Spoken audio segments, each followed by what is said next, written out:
B.R. Ambedkar, State and Minority. This is the first video on State and Minority, written by Dr. B.R. Ambedkar. I am going to read out preface. Soon after it became definite that a framing of the future Constitution of India was to be entrusted to a Constituent Assembly, the Working Committee of the All India Scheduled Caste Federation asked me to prepare a memorandum on the safeguard for the scheduled caste for being submitted to the Constituent Assembly on behalf of the Federation. I very gladly undertook the task. The result of my labor are contained in this brochure. The memorandum defines fundamental rights, minority rights, and safeguards for the scheduled caste. Those who hold the view that the scheduled caste are not a minority might say that in this matter I have gone beyond prescribed bounds. The view that the scheduled caste are not a minority is a new dispensation issued on behalf of the high and mighty Hindu majority which the scheduled caste are asked to submit to. The spokesmen of the majority have not cared to define its scope and its meaning. Anyone with a fresh and free mind reading it as a general proposition would be justified in saying that it is capable of double interpretation. I interpret it to the mean that the scheduled caste are more than a minority and that any protection given to the citizen and to the minority will be inadequate for the scheduled caste. In other words, it means that their social, economic and education condition is so much worse than that of the citizens and other minorities that in addition to protection they would get as citizen as minority. And the scheduled caste would require special safeguards against the tyranny and discrimination of the minority. The other interpretation is that the scheduled caste differ from a minority and therefore they are not entitled to the protection which can be claimed by the minority. This interpretation appears to be such unmitigated nonsense that no sane man need pay attention to it. The scheduled caste must be excused if they ignore it. Those who accept my interpretation of the view that the scheduled caste are not a minority will, I am sure, agree with me that I am justified in demanding for a scheduled caste all the benefits of the fundamental rights of citizens, all the benefits of the provision for the protection of the minority in the addition special safeguards. The memorandum was intended to be submitted to the Constituent Assembly. There was no intention to issue it to the public. But my caste Hindu friends who have had the opportunity to read the typescript had passed me to give it a wider circulation. Although it is meant for member of the Constituent Assembly, I do not see any breach of decorum in making it available to the general public. I have therefore agreed to fall in line with their wishes.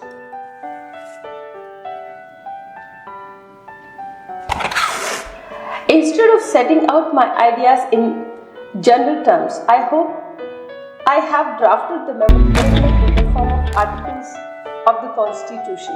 I am sure that for the sake of giving point and precision, this method will be found to be more helpful. For the benefit of the Working Committee of the Scheduled Caste Federation, I had prepared certain explanatory notes and other statistical material. As the notes and the statistical material are likely to be useful to the general reader, I have thought it better to print them along with the memorandum rather than keep them back. Among the many problems that Constituent Assembly had to face, there are two which are admitted most difficult. One is problem of minorities and the other is problem of the Indian states. I have been a student of the problem of Indian state and I hold some very definite and distinct views on the subject. It was my hope that the Constituent Assembly would elect me to the State Committee. Evidently, it had found men of superior caliber for the work. It was also be because I am one of those who are outside the tolerable and therefore outside undesirable. I'm not sorry to find myself left out. My only regret is that I have lost an opportunity to which I was working forward for placing my views for consideration for the committee. I have therefore chosen to do the next best thing, namely to incorporate them in this brochure along with the rights of the citizen, of minority and of the scheduled caste so that a wider public may know what they are. They may value them for what they are worth and may make much use of them as it may deem fit. Dr. B.R. Ambedkar, Raja Gardha, Dadar, Bombay, 15 347. Constitution of the United States of India. Proposed Preamble. We, the people of the territories of the British India, distributed into administrative units called provinces and centrally administered area and of the territories of the Indian state with a view to form a more perfect union of these territories do. Ordain that the province and the certainly administered area to be hereafter designate a state, and the Indian state shall be joined together into a body, politics for legislative, executive and administrative proposed under the style the United States of India, and that the union so formed shall be indissoluble, and that with a view 1. To secure the blessings both of self-government and good government throughout the United States of India to ourselves, to our posterity. Second, to maintain the right of every subject to life, liberty and pursuit of happiness, and to free speech and free exercise of religion. 3. To remove social, political and economic inequality by providing better opportunities to the submerged class. 4. To make it possible for every subject to enjoy freedom from want and freedom from fear, and 5. To provide against internal disorder and external aggression, establish this Constitution for the United States of India. Proposed Article 1. Detailed analysis. Article 1, Section 1. Admission of the Indian states into the Union. Clause 1. Qualified Indian states and their admission into the Union. Clause 2. Relation of qualified Indian states which have not entered the Union and the disqualified Indian states to the United States of India. Clause 3. Power of the United States of India to reorganize the territory of disqualified Indian states into suitable administrative unit with a view to qualify them for admission into the Union as states of Union. Clause 4. Formation of new state within the Union. Article 1, Section 2. United States of India and new territory. Clause 1. Incorporation of foreign state into the Union. Clause 2. Acquisition of new territory by the United States of India and its retention as unincorporated territory of the Union. Article 1, Section 1. Admission of Indian state into the Union. Clause 1. For explanation, see Appendix 1. The United States of India may, on application and on the fulfillment of the terms prescribed by the enabling act of the Union Legislature, laying down the form of Constitution, admit an Indian state into the Union, are provided to the Indian state seeking admission is a qualified state. For the purpose of this clause, a list of qualified Indian states shall be drawn upon. A state shall not be deemed to be a qualified state unless it is provided that it is of a standardized size prescribed by the Union Legislature and is endowed with natural resources capable of supporting a decent standard of living for its people and can, by reason of its revenues and population, function as an autonomous state, protect itself against external aggression, maintain law and order against internal disturbance, and guarantee to its subjects minimum standard of administration and welfare which are expected from a modern state. Clause 2. The territory of an Indian state which is a qualified state but which has not entered the Union and territory of the Indian state which are disqualified shall be treated as incorporated territories of the United States of India and shall at all times form integral part thereof, and shall be subject to such parts of Constitution of the United States of India as may be prescribed by the Union Legislature. Clause 3. The United States of India shall have power to reform, rearrange, redistribute, and amalgamate the territories of disqualified Indian state and into suitable administrative units for admission into the Union as state of the Union. Clause 4. After the state has been admitted into the Union as a state, no new state shall be formed or created within its jurisdiction, nor any new state shall be formed by junction of the two more states and parts of state without the consent of the legislature of the state concerned as well as of the Union Legislature. Article 1, Section 2, Clause 1. The United States of India may admit into the Union any territory which form a natural part of India or which is on the border of the India on terms and conditions mutually agreed upon, provided that the terms shall not be inconsistent with the Constitution of the United States of India, and the admission is recommended by the legislature of one half of the state comprising the United States of India in form of resolution. For example, see Appendix 1. Clause 2. The United States of India may be acquired territory and may treat it as incorporated territory. The provisions of the Constitution of the United States of India shall not apply to the unincorporated territory unless a provision to the contrary is made by legislature of the United States of India. Proposed Article 2. Detailed analysis. Article 2, Section 1. Fundamental rights of citizen. Article 2, Section 2. Remedies against invasion of fundamental rights. Clause 1. Judicial protection. Clause 2. Protection against unequal treatment. Clause 3. Protection against discrimination. Clause 4. Protection against economic exploitation. Article 2, Section 3. Provisions for the protection of minority. Clause 1. Protection against communal executive. Clause 2. Protection against social and official tyranny. Clause 3. Protection against social boycott. Clause 4. Authority and obligations of the union and state governments to spend money for public purpose, including proposed beneficials to minorities. Article 2, Section 4. Safeguard for the scheduled caste. Part 1. Guarantee. Clause 1. Right to representation in the legislature and in local bodies. Clause 2. Right to representation in the executive. Right to representation in services. Part 2. Special responsibilities. Clause 1. For higher education. Clause 2. For separate settlement. Part 3. Sanction and for safeguards and amendment of safeguards. Clause 1. Safeguards to be embodied in the Constitution. Clause 2. Amendment of safeguards. Part 4. Protection of scheduled caste in Indian state. Part 4. Interpretation. Article 2, Section 1. Fundamental rights of citizens. For example, for explanation, see Appendix 1. The Constitution of the United States of India shall recognize the following as fundamental rights of citizens. 1. All persons born as naturalized within its territories are citizens of United States of India and of the state wherein they reside. Any privilege or disability arising out of rank, birth, person, family, religion, or religious uses and customs is abolished.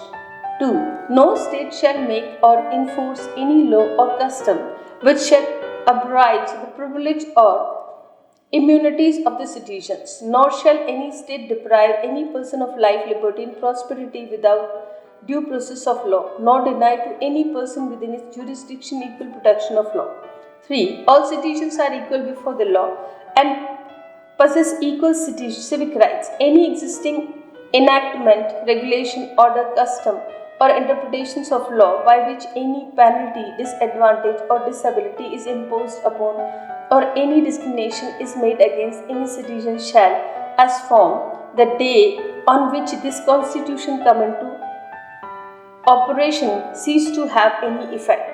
4. Whoever denies to any person, except for the reasons by law applicable to person of all class and regardless of their social status, the full enjoyment of any of the accommodations, advantages, facilities, privileges of inns, educational institutions, roads, paths, streets, tank, well, and other watering places, public conveyance, on land, air, or water, theatres or other places of public amusement, resort, or convenience, whether they are dedicated to or maintained or licensed for the use of the public, shall be uh, guilty of an offence. All citizens shall have equal access to all institutions, conveniences, and amenities maintained by or for public. 6. No citizen shall be disqualified to hold any public office or exercise any trade or calling any reason of his or her religion, caste, creed, sex, or social status. 7. 1. Every citizen has the right to reside in any part of India. No law shall be made abridging the right of citizens to reside except for consideration of public order or morality. 7. Clause 2. Every citizen has the right to settle in any part of India subject to the production of a certificate of withdrawn except on grounds specific in subject clause sub clause 4 of this clause. 7. Clause 3. The state in which a citizen wishes to settle any not impose any special charges upon him in respect of such settlement other than the charges imposed upon its own inhabitants. The maximum fee chargeable in respect of the purport of the settlement shall be determined by law made by the Union Legislature. 7. Clause 4. The permission to settle may be refused or withdrawn by state from persons a. Who have been habitually criminals, b. Whose intentions to settle is to alter the communal balance of the state, c. Who cannot provide to the satisfaction of the state in which they wish to settle, they have an assured means of subsistence and who are likely to become or have become a permanent burden upon public charity. D. Whose state of origin refused to provide adequate assistance for them when requested to do so. 5. Permission to settle may be made condition upon the applicant being capable of work and not having been a permanent charge upon public charity in the place of origin and able to give security against unemployment. 6. Every expulsion must be confirmed by the Union government. 7. Union legislature shall define the difference between settlement and residence and at the same time prescribe regulations governing the political and civil rights of persons during their residence. 8. The Union government shall guarantee protection against persecution of the community as well as against internal disorder or violence arising between the body of India. 9. Subjecting a person to forceful or lawful involuntary servitude shall be an offence. 10.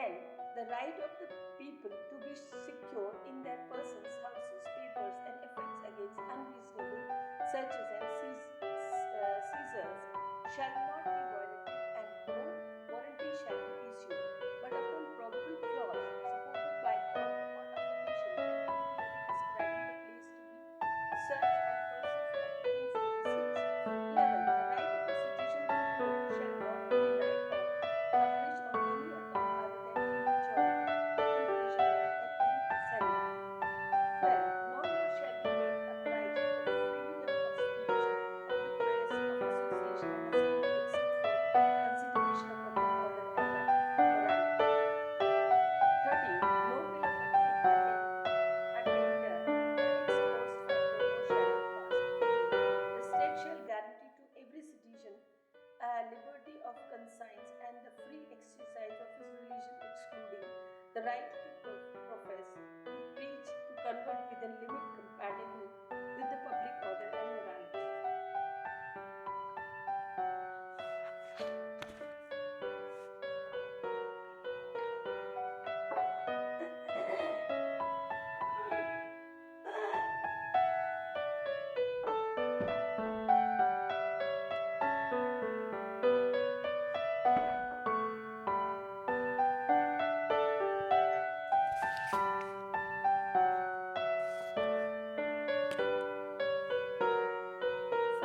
Permission to settle may be made conditional upon the applicant being capable of work and not having been a permanent charge upon public charity in the place of his origin and able to give security against unemployment.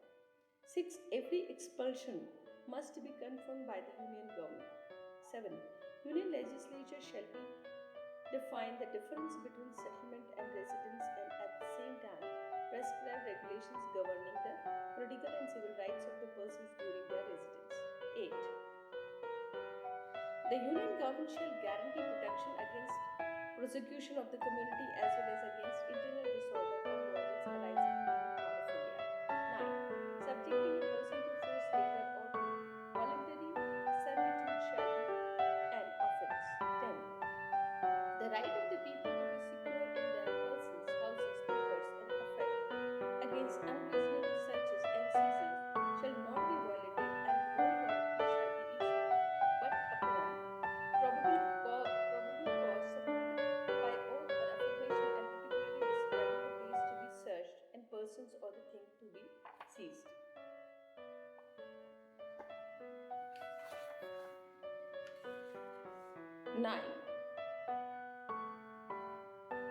11.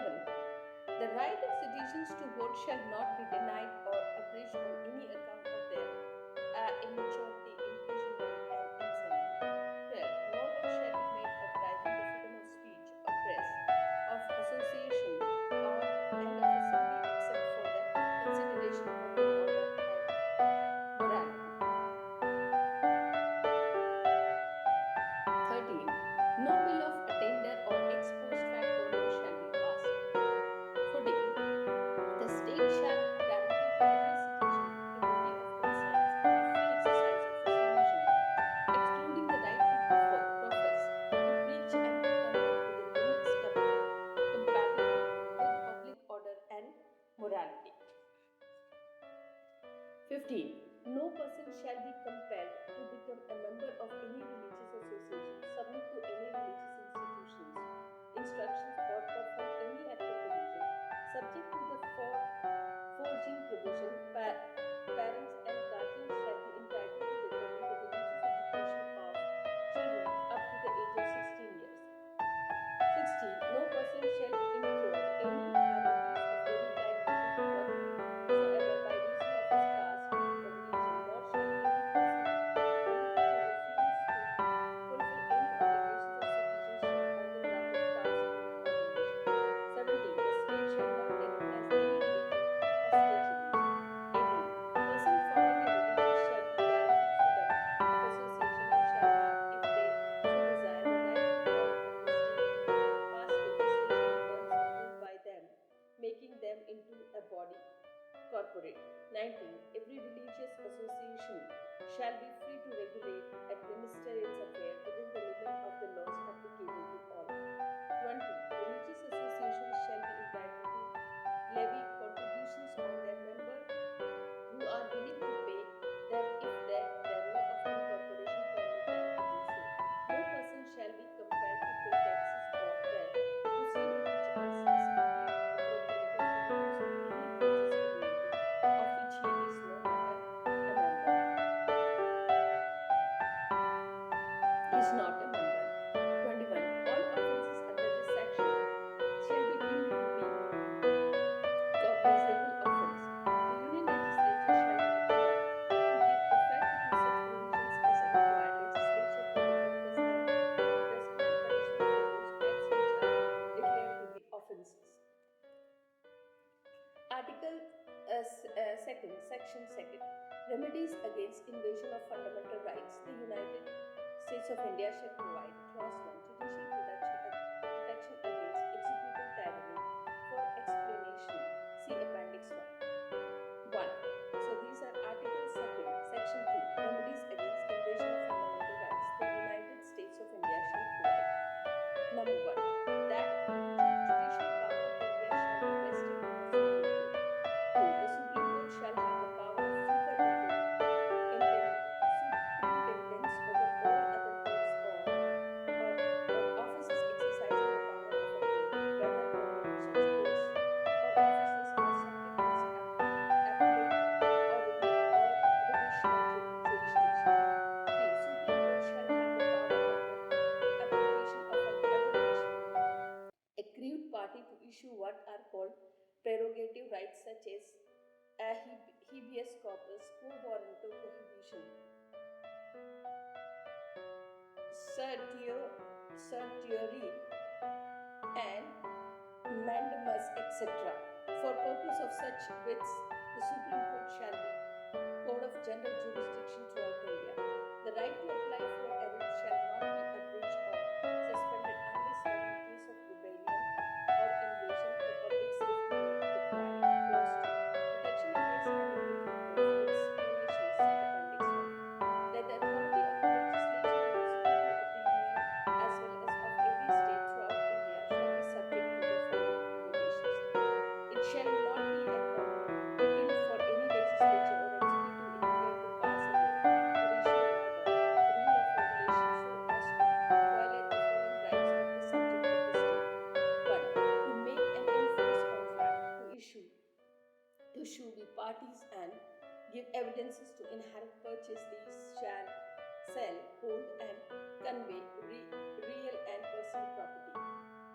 2. To be eligible for entry into the civil and military employ and to all educational institutions except for such conditions and limitations as may be necessary to provide for the due and adequate presentations to all class of the subjects of the state.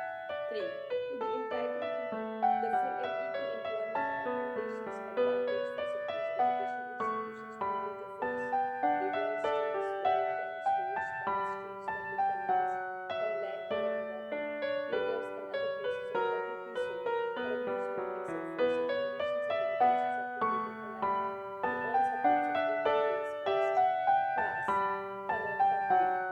4. To be deemed fit for and capable of sharing without restriction the benefits of any religious or charitable trust dedicated to or created, maintained, or licensed for the general public or for persons of same faith and religion. To claim full and equal benefits of all laws and proceedings for the security of person and property as is enjoyed by the other subject regardless of any use or custom or usage or custom based on religious to be subject to like punishment, payment, lamentation, and to none other. Clause 3. Protection against discrimination. For example, for explanation, see Appendix 1. Clause 3. 1. Discrimination against citizens and government officers in public administration or by private employees in factories and commercial person on the ground of race or creed or social status shall be treated as an offense. The jurisdiction to try such case shall be vested in tribunal to be created for the purpose. 2. Union legislature shall have the right as well as the obligations to give effect to this provision by appropriate legislation. Clause 4. Protection against economic exploitation. For explanation, see Appendix 1. The United States of India shall declare as a part of the law of its constitution. 1. The industries which are key industries or which may be declared to be key industries shall be owned or run by the state. 2. Industries which are not key industries but which are basic industries shall be owned by the state and shall be run by the state or by the corporations established by the state. 3. The insurance shall be a monopoly of the state and that the state shall compel every adult citizen to take out of life insurance policy commensurate with his wages as may be prescribed by the legislation. 4. The agriculture shall be state industry. 5. That state shall acquire the subsisting right in such industries, insurance, and agricultural land held by private individual, whether as owners, tenants, or mortgagees, and pay them compensation in the form of debenture equal to the value of his or her right to the land. Provides that is reckoning the value of the land or security, no account shall be taken of any arise therein due to emergency of any potential unearned value or any value of it for compulsory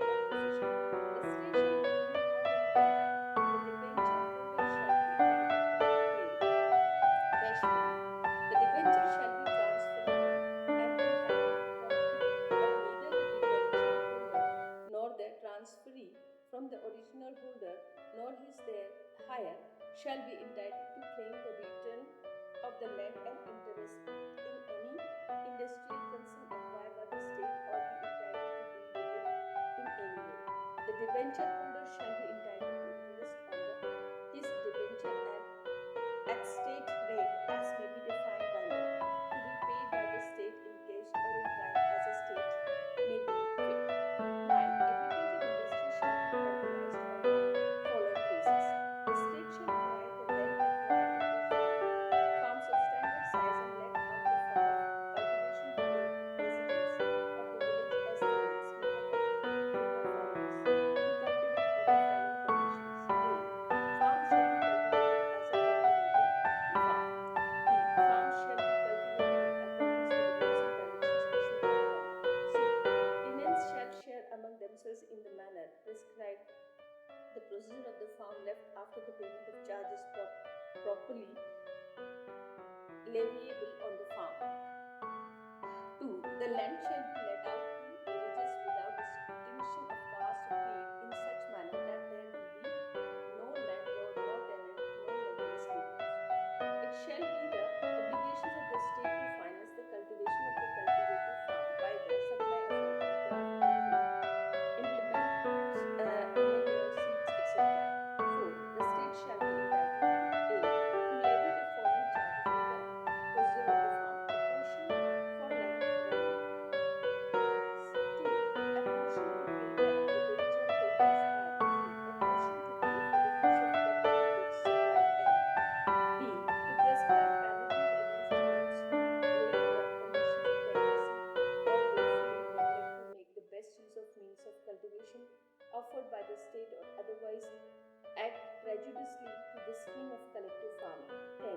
The scheme shall be brought into operation as early as possible, but in no case shall be extended beyond the tenant's year from the day of constitution coming into operation. Article 2, Section 3. Provisions for the protection of minorities. The Constitution of the United States of India shall provide. Clause 1. Protection against communal executive.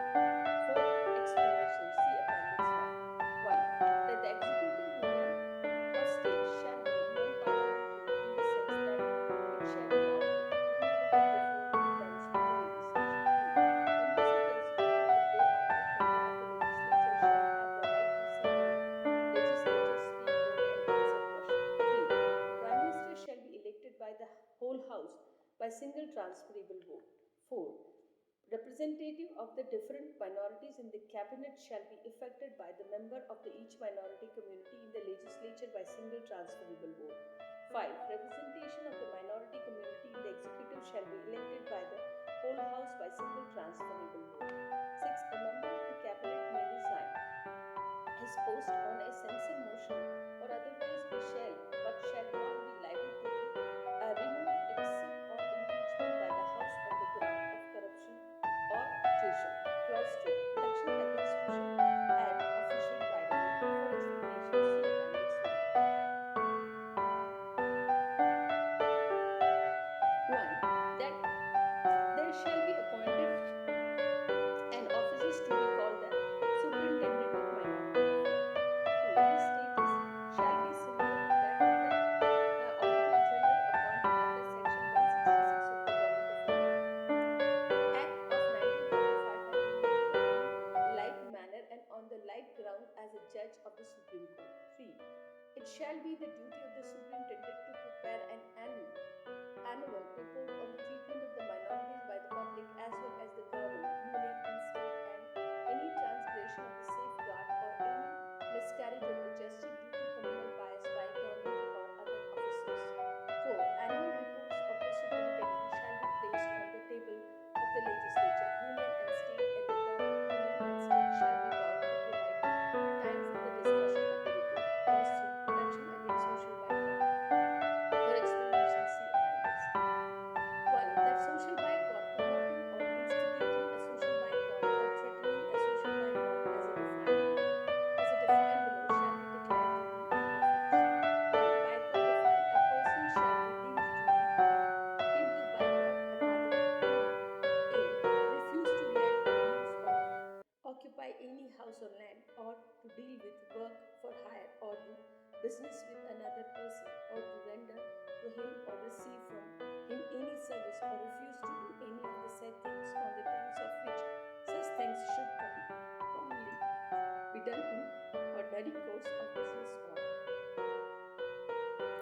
be obtained from such social, professional, or business relation as he would, having regard to such existing custom in the community which are not less constituent with any fundamental right or the right of citizenship declared in the constitution ordinarily maintained with such person or in any way injures, annoys, or interferes with such other persons in the exercise of his lawful right. Second, offense of boycotting. Whoever, in consequence of any person having done any act which he was legally entitled to do so, of his having omitted to do any act which he was legally entitled to omit to do, or which intend to cause any person to do any act which he is not legally bound to do, or to omit to do any act which he is legally entitled to do, or intend to cause harm to such person in body, mind, reputation, or property, or in his business or means of living, boycott such person or any person in whom such person is interested shall be guilty of offense of boycotting. Provide that no offense shall be deemed to have been committed under this section if the court is satisfied that the accused person has not acted as the instigation of or in collusion with any other person in pursuance of any conspiracy or any agreement of combination to boycott. Offense of instigating or promoting a boycott, whoever publicly make or publishes or circulates a proposal or make publish or circulate any statement, rumor, or report with intent or to which he the reason to believe to be likely to cause or in any other way instigates or promotes the boycotting of the person of the clause of the person shall be guilty of the offense of instigating or promoting a boycott. Explanation: an offense under this clause shall be deemed to have been committed or the person affected or likely to be affected by any action of the nature referred to herein is not designated by name or clause, but only by his acting or behaving from insensible manner. Offense of threatening or boycott. Whoever, in consequence of any person having done any act which he was legally entitled to do so, or of his having omitted to do any act which he was legally entitled to omit to do, or with intent to cause any person to do any act which he is not legally bound to do, or to omit to do any act which he is legally entitled to do, threaten to cause such person or any person in whom such person is interested to be boycotted shall be guilty of the offense threatening a boycott. Exception: it is not boycott to do any act in furtherance of the bona fide labor dispute, to do any act in ordinary course of business competition. All these offences shall be deemed to be cognizable offences. The Union Legislature shall make laws prescribing punishment for these offences. Clause 4. Power of government to spend money for any purpose connected with government of India, including proposed beneficial to the minority, and explanations in Annex 1. That the power of the central and provincial government to make grant for any purpose, notwithstanding that the proposed is not one for which the union or state legislature, as the case may be, make law, shall not be abolished or taken away.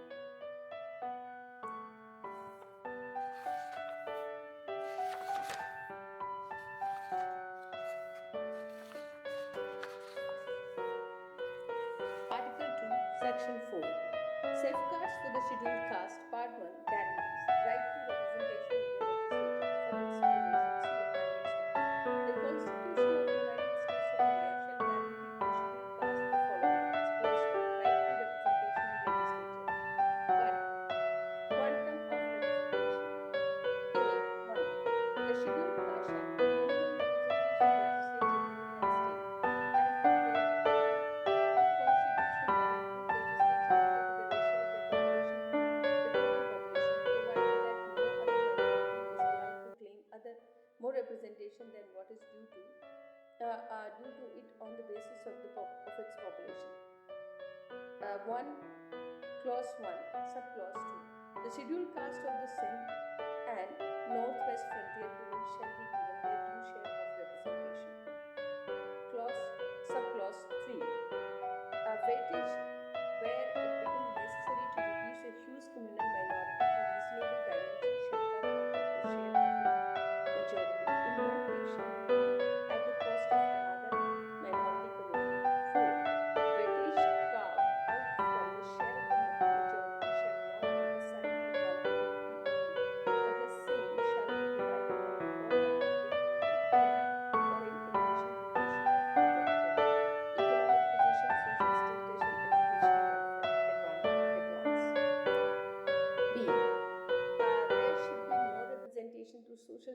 but if the same is allowed, it must be taken out of this share of the representation given to that community to which the special interest belongs.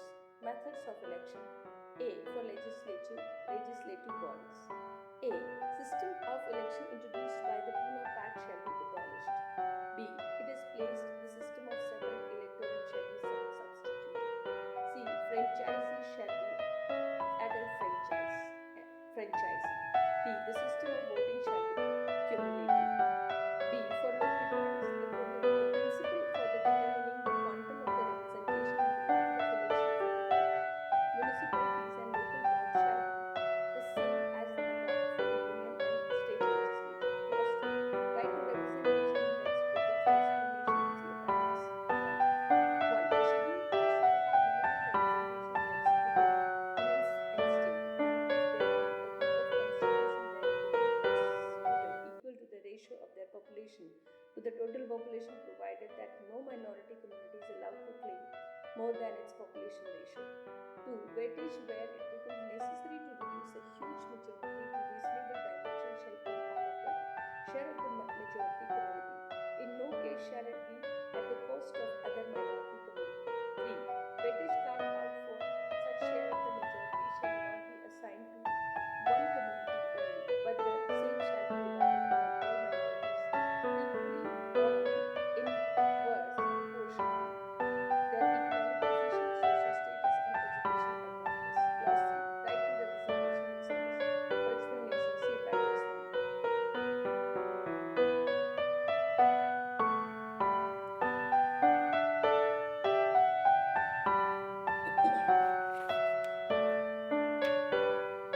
The quantum of representation of scheduled castes in the services shall be as follows. 1. The union service in proportion to the ratio of their population to the total population in India or British India as the case may be. 2. In the state and group service in proportion to their population in the state or union. 3. In the municipal and local board service in proportion to their population in the municipal and local board area. Provided that no minority community is allowed to claim more than its population ratio representation in the service. The right to representation in the service shall not be curtailed except the condition relating to minimum qualifications, education, age, etc. C. The condition prescribed for entry in service shall not be abrogate any of the concession given to the scheduled caste by the Government of India in their resolutions in 42 and 45. 1942 and 1945. D. The methods of filling up with the vacancies shall conform to rules prescribed in the Government of India Resolution 1942 and 1946. On every public service commission or committee constituted to fulfill vacancies, the scheduled caste shall have at least one representative. Part 2. Special representation provisions for higher education. For explanation, see appendix 1. That the United States of India shall undertake the following special responsibilities for the betterment of the scheduled caste. Clause 1. Government, union and state shall be required to assume financial responsibilities for the higher education of the scheduled caste. They shall be required to make adequate provisions in their budget. Such provisions shall form the first charge on education budget of the union and state government. The responsibility of the finding money or secondly, the college education of the scheduled caste in India shall be upon the state government, and the different states shall make a provision in their annual budget for the said purpose in proportion to the population of scheduled caste to the local budget of the state. 3. The responsibility of finding money for the foreign education of the scheduled caste shall be the responsibility of the union government, and union government shall make provisions of rupees 10 lakh per year in the annual budget in that behalf.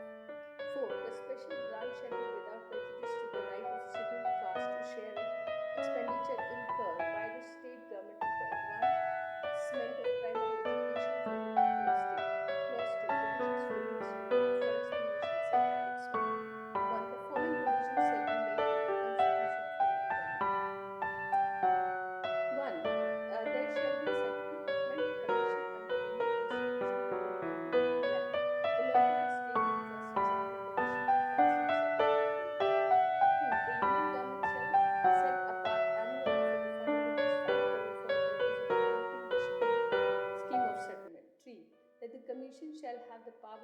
purchase any land or for sale or use it for the said purpose. 2. Union government shall from time to time pass legislation as may be necessary for the Commission to carry out its function. Part 3. Sanction for safeguard and amendment of safeguard. Clause 1. Sanction for safeguard. For explanation, say one.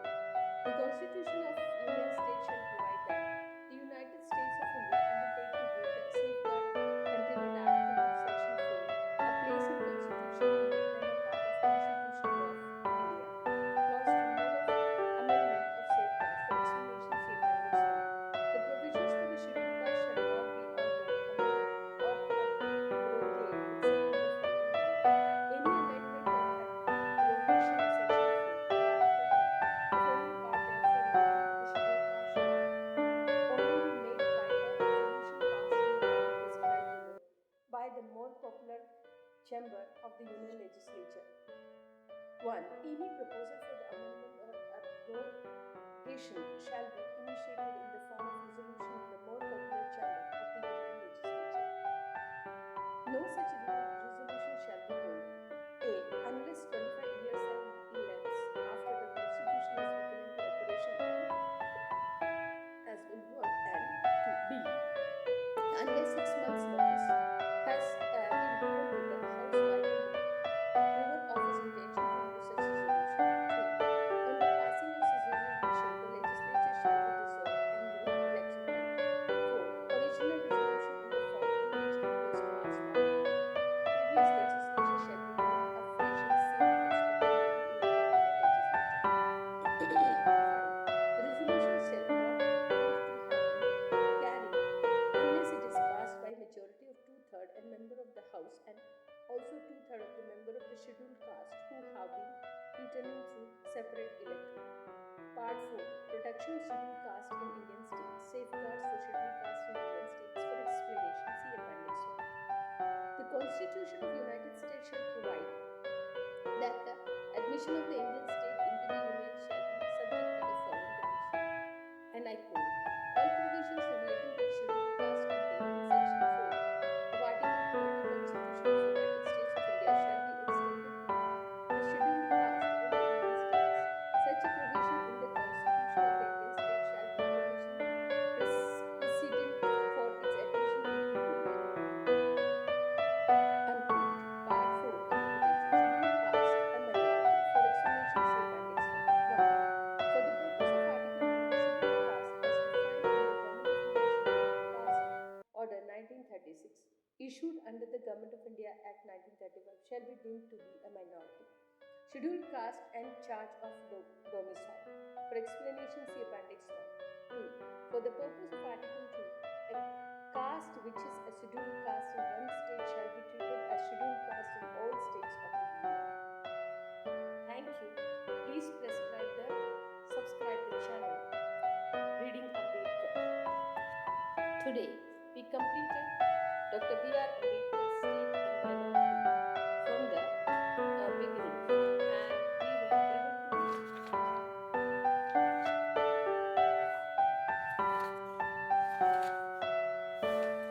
read from preface to the proposed of Article 1, and then there are subsections of it, and Article 2 section,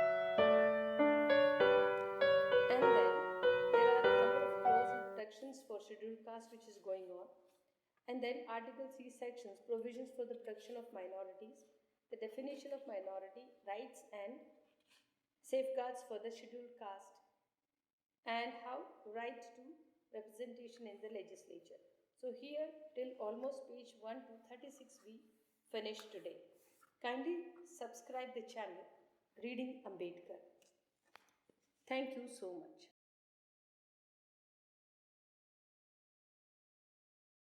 Citizenship from the state of his origin, the permission to settle shall not be refused or